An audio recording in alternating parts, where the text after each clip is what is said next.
Hapon sa inyo mga guys.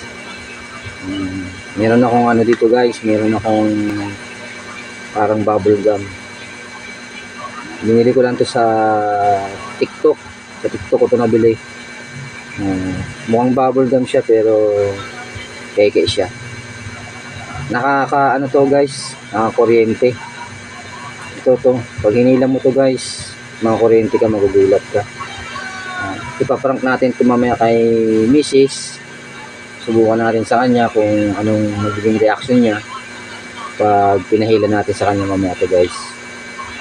Subukan natin sa kanya mamaya guys. Guys, abangan nyo guys yung magiging reaction ni Mrs.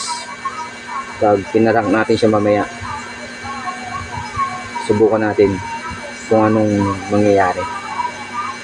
Salamat guys. Magandang hapon ulit sa inyong lahat. Ingat.